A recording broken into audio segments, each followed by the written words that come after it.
Welcome to Study Session 9, Response to European Invasion in Uganda. Introduction. Here, you will examine the factors that precipitated the quest of Britain to take over territories in East Africa, particularly Uganda.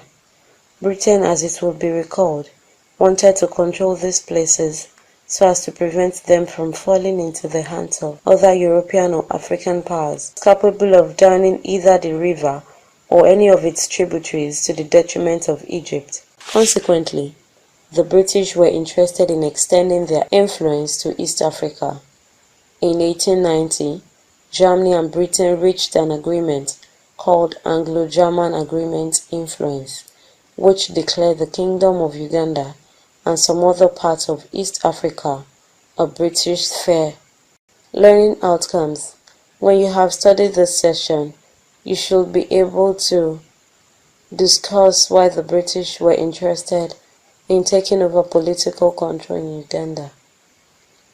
Describe the internal social and political situations in Uganda which enabled the British to take over political authority there, and explain the reactions of the Uganda to the presence of the British in their kingdom. Terminology. Conquest means a subjugation, an assumption of control of a place or people by military force. Prelude to the British conquest of Uganda. In keeping with the decisions reached by European powers at the Berlin Conference 1884 to 1885, regarding spheres of influence in Africa, the Anglo-German Agreement was meaningless until the British had exercised effective control over the area which had been declared as their sphere of influence. Since the time of the agreement, the British government did not have enough resources for direct control. It vested a British chartered company, the Imperial British East Africa Company, with the administration of the area. The company ruled Uganda until 1900, when the kingdom was formally declared a British protectorate. Religious political tensions and British conquest of Uganda.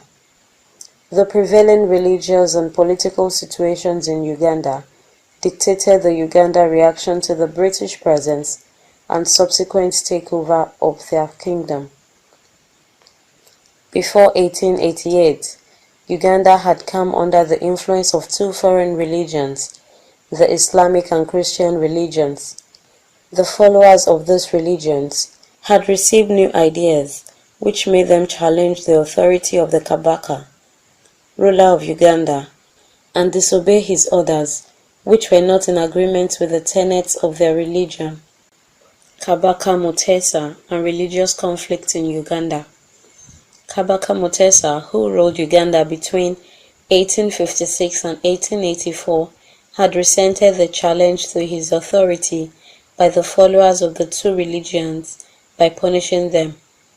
Before 1888, Uganda had come under the influence of two foreign religions, the Islamic and Christian religions.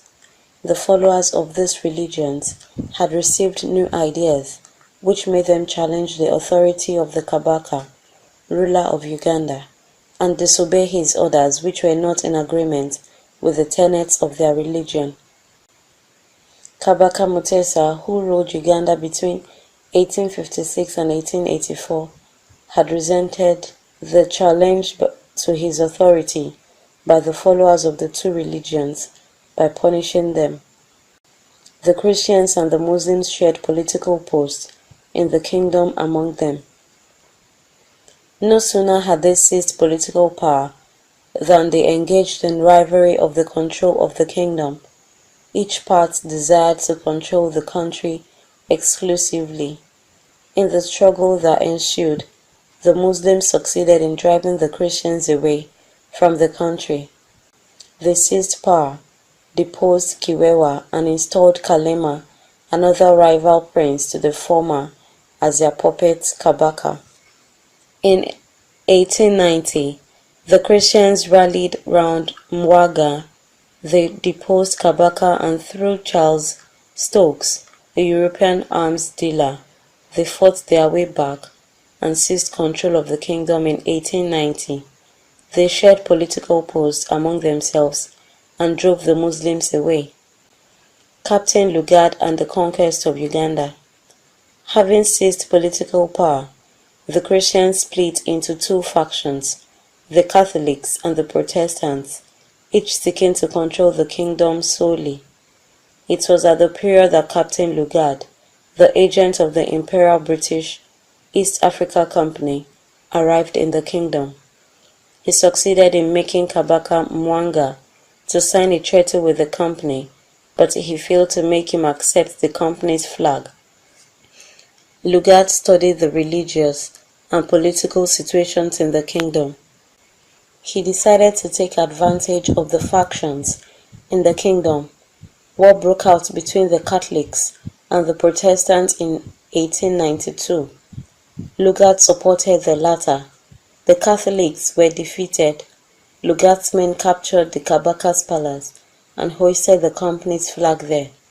In the peace settlements that followed the war, Lugard ensured that the Protestants gained ascendancy in the government of the kingdom, though Muslims and Catholics participated.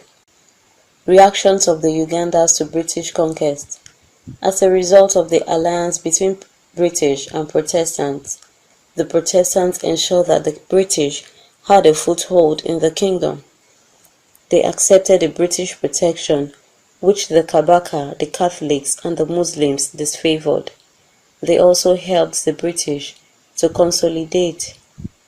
It can be seen from the foregoing that the religious and political situations in Uganda made the Uganda divided in their reaction to the British incursion into their kingdom. One of the principal factions in the struggle for power in the kingdom, the Protestants, allied with the British to gain political ascendancy and ensure that their British allies secured a foothold in the territory. The Protestants and British government in Uganda.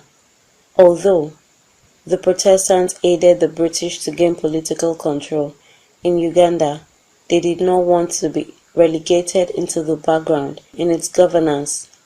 In order to ensure that they were not left out of government, they negotiated with the Special British Commissioner in 1900. The result of the negotiation was the Uganda Agreement of 1900, which spelled out the details of how the kingdom was to be governed. By clauses 1 to 5 of the agreement, Uganda lost its independence and became part of the Protectorate of Uganda, which in addition to Uganda, consisted of other territories. Clause 6 entrusted the internal government of the kingdom into the hands of the Kabaka and his chiefs subject to the supervision of the British. The other clauses specifically spelled out the legislative, judicial and executive functions of Uganda chiefs under the new dispensation. Details of the emergent administrative structure can be seen in Tarki, Volume 4, Number 4, pages 41 to 48. Significance of Uganda Agreement of 1900. The Uganda Agreement of 1900 was very significant in many respects. Firstly, it was unlike other Anglo-African treaties, negotiated and not dictated unilaterally by the British. Secondly, it gave the Uganda a sense of autonomy, the type which was absent in other African territories, invaded and brought under political control by Europeans. Thirdly, the agreement formed the basis of Anglo-African relations in Uganda in the first half of the 20th century. Fourthly, it formed the basis of the British indirect role in Uganda, with the Uganda having a large measure of internal autonomy. Summary. In this study session, you have learned that Uganda was one of the kingdoms in Africa in which religions and political rivalries enabled the British to find allies which aided them to secure political control. The British allied with the Protestants whom they aided to power.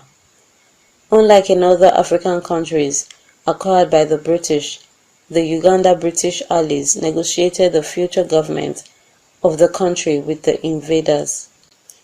The 1900 agreement and negotiation left the Uganda with a measure of internal autonomy in the administration of their kingdom. End of study session 9. Thanks for listening.